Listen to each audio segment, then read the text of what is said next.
Bernie Sanders. He is the U S senator from the Vermont. اور انہوں نے ایک آرٹیکل لکھا گارڈین میں.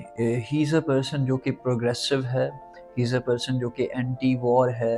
ہی از اے پرسن جو کہ ہیومن رائٹس اورینٹیڈ پالیٹکس کے اوپر بلیو کرتا ہے. So his article has been published in The Guardian. So let's discuss the article. The article is related to the recent Middle Eastern war which he opposed.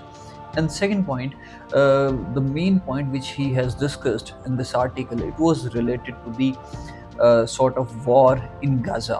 How the Israel has launched war against Gaza. So he just tried to oppose Israeli atrocities in the Gaza. And similarly, he also opposed the idea of Iran, Israel, US war, which basically, obviously, this war is started by the Israel and the USA against Iran.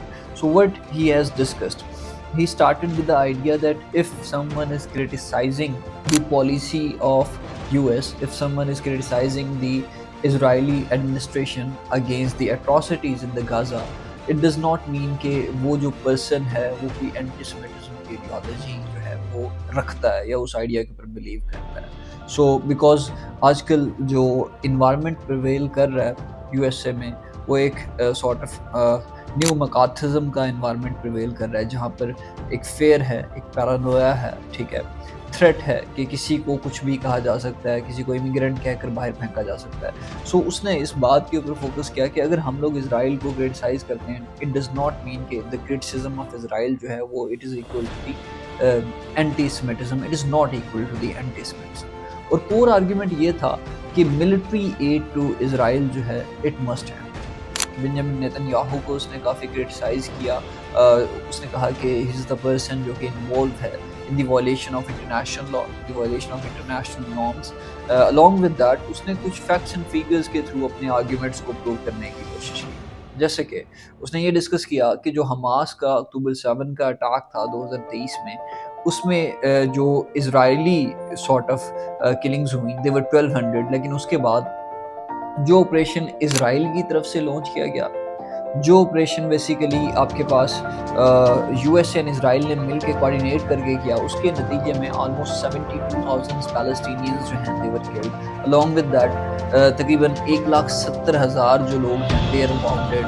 And similarly جو لوگ مارے گئے, جو لوگ زخمی ہوئے, ان میں جو زیادہ مقدار ہے وہ عورتوں کی ہے, بچوں کی ہے, بوڑھے لوگوں کی ہے. And he also discussed the idea of destruction, particularly the idea of infrastructure destruction. یہاں پر واٹر کو ٹارگیٹ کیا گیا, یعنی کہ سویلین پرپز کے لیے جو چیزیں یوز ہوتی ہیں, سویلین انفراسٹرکچر کو ٹارگیٹ کیا گیا, الیکٹریسٹی سسٹمز کو ڈسٹرائے کیا گیا. Almost he has discussed in his article that 12 universities were demolished, 12 universities تک ڈیمالش کی گئی, اور 90% جو ہاؤسنگ یونٹس تھے غازہ میں they are damaged. Along with that انہوں نے یہ بھی ڈسکس کیا کہ ہیلتھ کیئر سسٹم جو ہے وہ سارا کا سارا کولیپس ہو گیا. 94% جو ہاسپٹلز ہیں they are damaged and destroyed.